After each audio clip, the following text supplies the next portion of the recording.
Hare Krishna. I was wondering when Aaron was going to ask me to speak. It's been going on now about 8 months. And, actually, he has asked me to speak a few times, and I come up with different excuses all the time. So somehow I ran out of excuses. So I'll speak tonight. Actually, he asked me to speak on introduction to Krishna consciousness, and I said, "What an introduction! I've seen these people coming now for months." I said, "They're beyond the introduction." Actually, I gave a course on introduction to Krishna consciousness and things, and I think like 4 or 5 of you were there, so I certainly don't want to not that we don't want to repeat these things, because this is nectar. That's the nature of spiritual life. It's just like we're chanting, we can keep chanting. It doesn't get old, so it's always nice to hear these things again and again. But I must say that only when you're young is faster and louder better. Only when you're young, or only when you're Gorsundar. Anyway, that was very nice. Thank you. I just have a few notes here, because after I wasn't going to speak on the introduction to Krishna consciousness, I thought, what am I going to talk about? So I just have a few notes here, and then we can sort of open it up. I thought I would start with a poem. It's because any talk on Krishna consciousness always includes Srila Prabhupada, our founder. So this was a Vyas Puja offering that I wrote many years ago, maybe even 20 years ago. But I thought I would start out with that. And some of you might not understand all the references, I guess I should say, to this. But anyway, you can understand the spirit of it. So this is a little bit about Prabhupada's life. So I'll start out with that. In 65, you sailed to the west. Other swamis tried, but you were the best. In 66, many came forward, giving up everything to follow your order. So just Prabhupada came to America in 65, so then he was just here for only 12 years, and he spread the whole Krishna consciousness movement, so it just goes 1 year by 1 year. So health was weak, but you were no longer alone. So in 67, you returned home. You sent your disciples to London in 68 with the Maha Mantra, what a sensation did they create. In 69, we saw our first farm, churning butter for Krishna, milking cows in the barn. By 1970, you circled the earth. In every town and village, your movement took birth. The communist regime was no match for you. Your impact in 71, no one else could do. In 72, your main Indian temples took root, and the whole of Bharat Bhumi, which is another name for India, soon followed suit.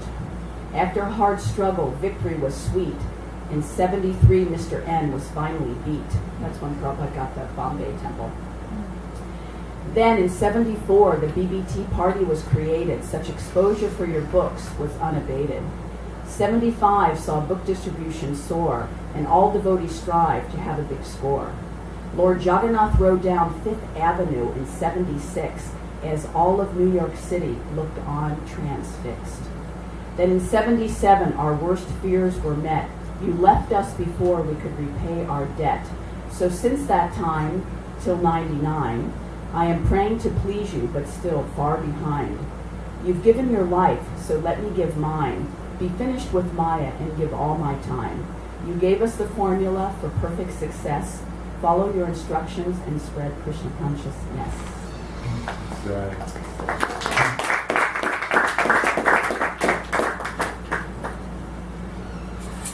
So Krishna consciousness is a vast, vast knowledge. I've been attempting to practice Krishna consciousness for actually 39 years. 30 would be better, then I'd be younger, but the truth is it's been 39 years. But it's so amazing that I constantly am learning, and I'm constantly amazed by this knowledge and really what I don't know. Instead of thinking what I do know, I'm thinking that I don't know very much, and it's a constant learning practice. So there's one very nice verse in the Brahma Samhita, which is one of the many scriptures. And it explains that just like there's a candle, one candle lights another candle, lights another candle. When I read that, I only thing I could think of was Catholic Church, when you go in and be all the candles there, and you light all the candles and pray, usually for yourself or for someone. So Krishna is that original candle that lit all the other candles. So he's the original person, but all his potency is spread to his other incarnations. Sometimes people get confused when they associate with the temple and they hear about the different demigods, and they look on the altar and this is God, that's God, that's God, will the real God stand up? So it's a little confusing, but Krishna is considered the original person where all the other incarnations came from. Just like Lord Chaitanya, he appeared 500 years ago. So he's on our altar, and the main deities that have their hands up saying, pick me, pick me. He's always beckoning us to surrender. So the interesting thing about Lord Chaitanya is that when Krishna came, he said, first surrender, then I'll deliver you. But Lord Chaitanya said, I'll just deliver you. Just chant the holy name and I'll deliver you. So that's the mercy that the Krishna consciousness movement is giving out to everyone. It's just simply giving the mercy. When Prabhupada was in India and his spiritual master told him to come to America and preach, he didn't say come to America, he just said preach in the Western world. And Lord Chaitanya's prediction was that in every town and village, the holy name would be heard. So at the time, the God brothers and the people that lived in the temple, they thought this must be a metaphor, because how can this Krishna consciousness leave India? The people in the West, they're considered malechas, or those who don't follow the Vedic scriptures. When Prabhupada's guru was in India, he sent some of his leading disciples to England to spread Krishna consciousness, but they came back unsuccessful. They couldn't even get anyone to even follow one of the principles. We have 4. They couldn't even get them to give up meat eating. They said impossible. So they came back and they said, it is impossible. This is just meant to stay in India. And the fortunate people that happen to come to India, they can understand this, but otherwise there isn't any, this isn't going to go any further. But Prabhupada had such deep conviction and such deep understanding of his guru's order that he thought, no, let me go, let me try to spread Krishna consciousness. And he took over a steamship, which took over a month to get here. Sometimes I hear devotees complain because it's a 20-hour flight to India. They're like, man, they just had reruns. The food wasn't any good. I was smashed between several people, and it took 20 hours. Oh, man.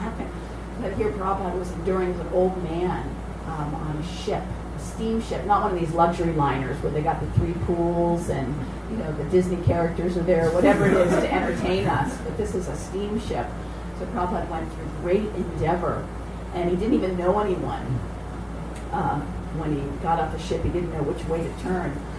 He had a contact that took care of him for a couple weeks, but Prabhupada knew if I stay in this little house in this little town, I'm never going to fulfill my spiritual master's desire to, go spread Krishna consciousness around. So he just left and went to New York, and in a very short time, Prabhupada incorporated Krishna consciousness in 66, and he didn't even have anyone to sign as a trustees. He didn't even have any followers. So the few scraggled people that were coming to his programs, he said, will you be a trustee of the society? And they're like, what's a trustee and what do I have to do? Oh, just sign on the line here. So just to get it incorporated. So Prabhupada had such vision and such tremendous drive. And so therefore that inspires all the devotees today so much, and that's why all of us are here really because of his sacrifice.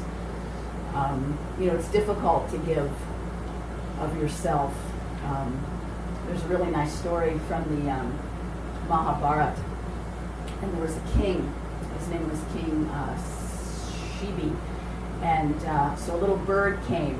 When we were having kirtan, I was watching out the window. Michelle adopted one of the little birds there. They have a broken leg, and she's always, going giving it food and doing everything. And I'm like, yeah, the bird, I don't pay much attention, but she's futzing over it. So the story is Maharaj Sibi was there, and a little sparrow flew into his lap, and all of a sudden the sparrow started talking.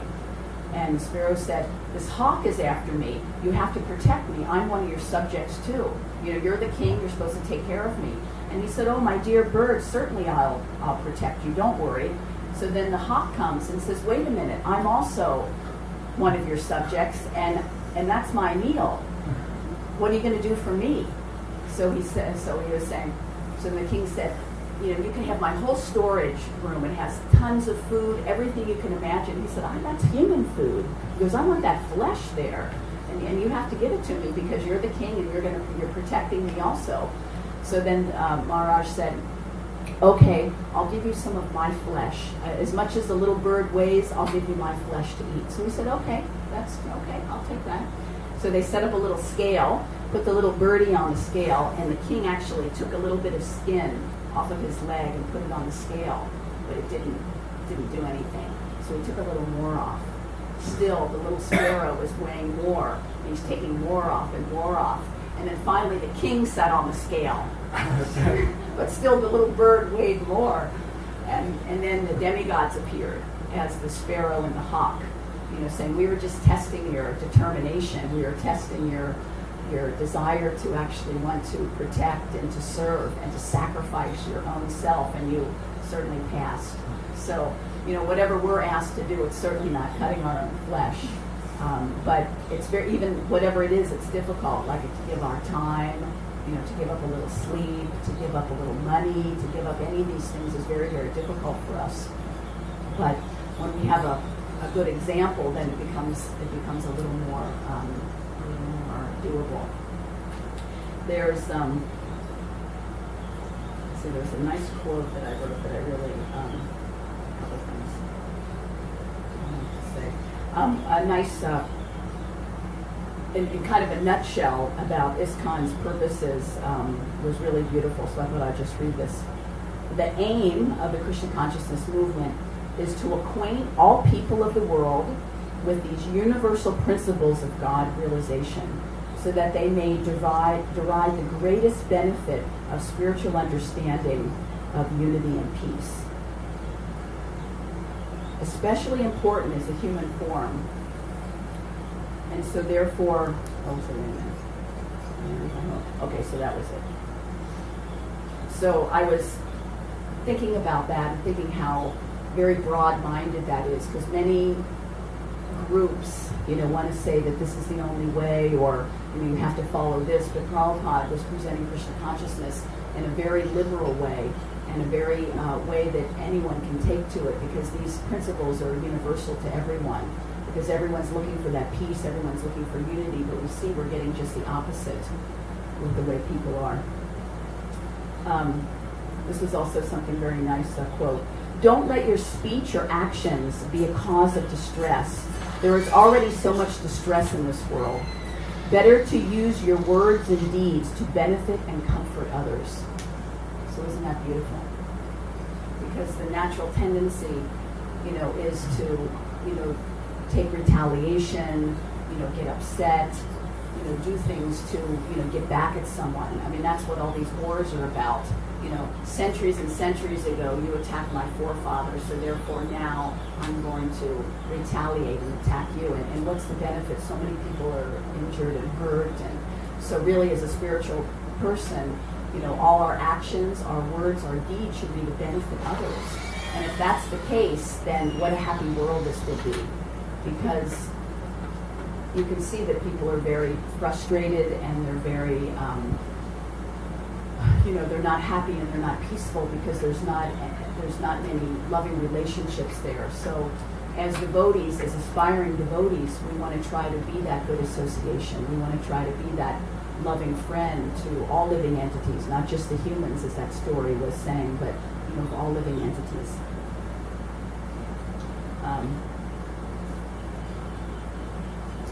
Another nice story from the Mahabharata. If some of you are a little familiar with it, there was two camps or two cousins coming from two different fathers, and they lived together in the kingdom. But one group was a little more envious and confrontational, and they were always trying to lord it over the other cousins. So they were taught by the same teacher, Drona. He taught them military science, and he taught them, many things. So they got a little older, and so he wanted to put the two main cousins, the leaders, to a test. So he told Yudhisthira, you go out in the town and find a man that's inferior to you. And he told the other one, Duryodhana, you go out and you find someone that's superior to you. So then Duryodhana went out. So he met a Brahmin, a priest, and he thought, we protect these priests. We're the warrior class. We protect them. So therefore, I'm superior to him. And then he went to the mercantile group, and he thought, they pay taxes to us, to the king, so therefore I'm superior to him. And then he went to the farmers and was thinking, they're just planting the ground, I'm superior to them, like that. So even the workers, he said, certainly I'm more superior. So he was wandering around, he said, I can't find anyone that's superior to me, I'm the most superior. So Yudhisthira, on the other hand, he went out and he saw the Brahmins, and he said, the Brahmins are giving mercy, they're giving benediction, so therefore they're superior to me. And then he went to the farmers and to the cow protection. He said that they provide milk, which is liquid religiosity. They're superior to me. And like that, and he couldn't find anyone that was superior to him. So then it happened to be a fast day. And so he saw a man drawing water from a well. And according to that particular fast that day, no one could even drink water. So he thought, aha, this man is drawing water from the well. He's going to break his fast today. So finally, I did find someone that I'm superior to. And then the man got the water, and then he brought it over to his horse and let the horse drink. And so then he thought, oh, actually, I'm the most fallen because I accused this man, and he actually is faultless. So then he went back and he said, I'm the most fallen. And the other cousin said, I couldn't find anyone more superior to me. So that mentality is there, that kind of demoniac mentality that I'm the best, that I'm superior. But you can see that just leads to then later, they tricked the Pandavas, they caused a big war, and millions of people died because of that false ego. So you can kind of trace it all back to, false pride and, the bodily concept of life, why people are fighting and not getting along. So I just thought that was interesting. Let's see. Aaron also asked me to just say a little bit about how I became a devotee of Krishna, and I wish it was a more glorious story, that I was searching high and low for the absolute truth, and I wouldn't take anything less than that. But unfortunately, I was just a regular person in Ohio, going to school and having so many desires like so many other people do. But I did have, when I was young, I went to a Catholic school, Catholic grade school, Catholic high school. And so when I was young, we had a grotto. I went to Our Lady of Lourdes. And so I would go, and out of clover, I would make a little garland. Must have been from past life. I'd make a string of garland out of clover, and then I would sneak into the grotto, and then I'd put it on Mary, and I would say, and I would have this prayer to please come to me, and please, little did I know or realize then that you have to be really very, very pure to have, Mary or incarnation or, God's mother, appear to you. But still, I had this desire that, I wanted to, be with that personality. I wanted to associate with, someone like that. So I did that for a long time, and then I got a little older, and then I forgot about that. But I still had a desire to understand God and know God, and I was, with the Catholic priests and nuns that I was taught with, I would have many questions, but they couldn't, they would say things like, well, Jesus doesn't want you to know that now, or there's no reason for you to know that now, or things that weren't very satisfying. But I was submissive, and I, kind of, okay. But then as I got older, as we all experienced, you get a little more independent, and you want to know things, and you're not as submissive as you were when you were younger, and you start demanding answers. So I was kind of in that state of mind, and I knew that there must be more information about God that's in one book. If there can be hundreds of books written by about an ordinary man, like a president or something, certainly there could be more books than one about God.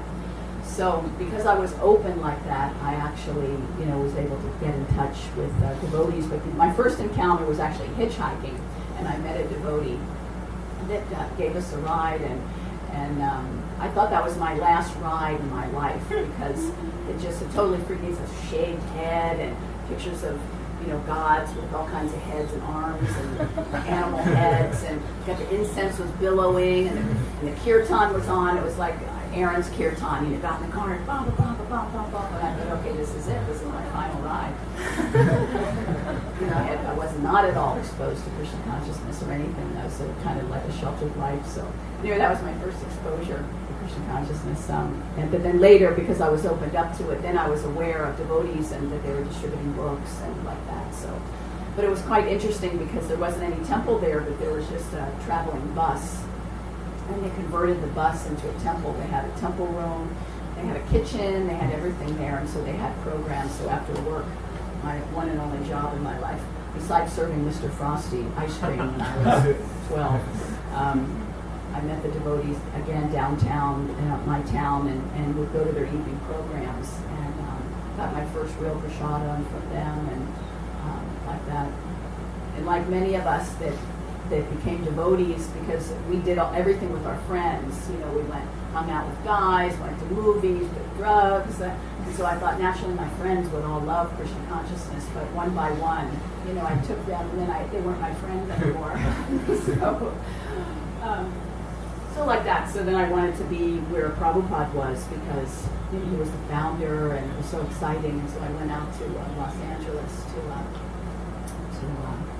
join the temple, and it was a little big out there, so then I went down to San Diego, and then that was it. That was never looked back, and have led such an exciting life and have done so many wonderful things. So Krishna consciousness is a real adventure. They say join the Navy and see the world or something, but that's not, that may be true too, but when you're a devotee, your life is even more exciting because your life is one of service and helping people. So, I have one more poem that I thought I would read. This is also a Vyasa Puja offering. Once a year, then the devotees write a poem or just a homage to the spiritual masters. And this was several years ago also. I get the honor to write each year, to speak my heart, concise and clear. Much to do, but can't delay. I wouldn't have it any other way. Temperature's rising, it's starting to swelter. I think of your example as my shelter. Lost in thought of how to repay, I couldn't learn austerity any other way. Dealing with problems, delusion, and debt. It's all part of my service, least I forget. Your instructions give strength, so I don't stray. I couldn't be dedicated any other way. Serving your mission and giving my all, never giving up though the results may be small. Following your program day after day, I wouldn't know humility any other way. At times, those you rely on for vision end up instead only causing division. Their association I keep at bay. I couldn't be strong any other way. Hearing your lectures and urgency to preach, I'm also impelled to go out and teach. Not my words, but repeat what you say. I couldn't imbibe knowledge any other way. How to attract more souls on this path? To rescue them from Maya's wrath. To show them love and how to pray. I couldn't feel compassion any other way. Your mercy is soothing like sweet summer rain. Your pleasing glance is what I hope to attain. I bow at your feet, I'm determined to stay. I would be truly lost any other way.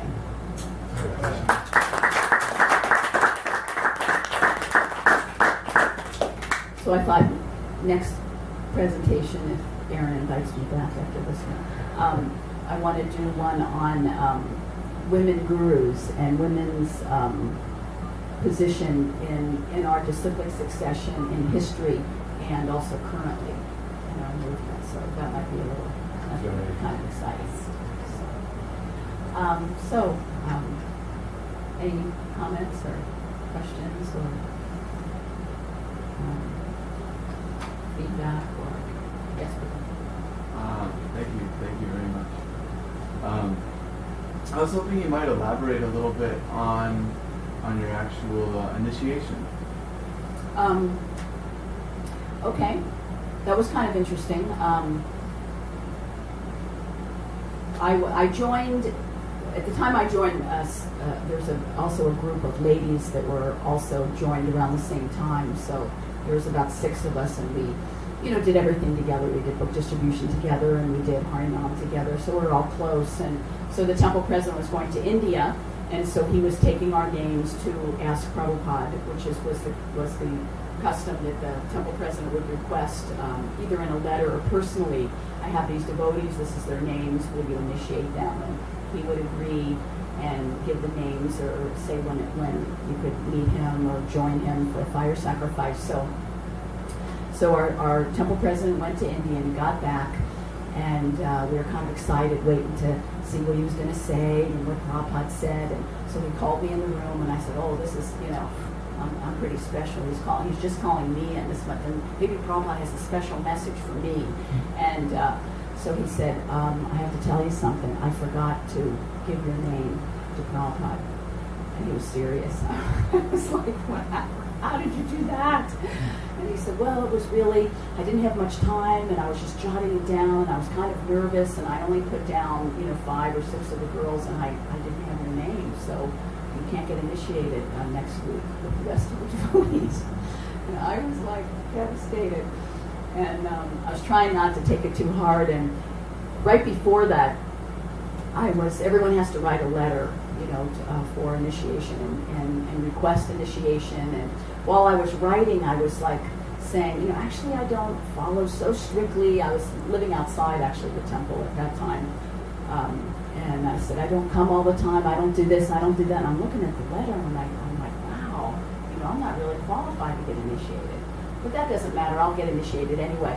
So then when he told me that he forgot my name, I thought, of course he forgot my name, because I'm not really ready. I haven't really taken that instruction to the heart, and I'm not really surrendered enough.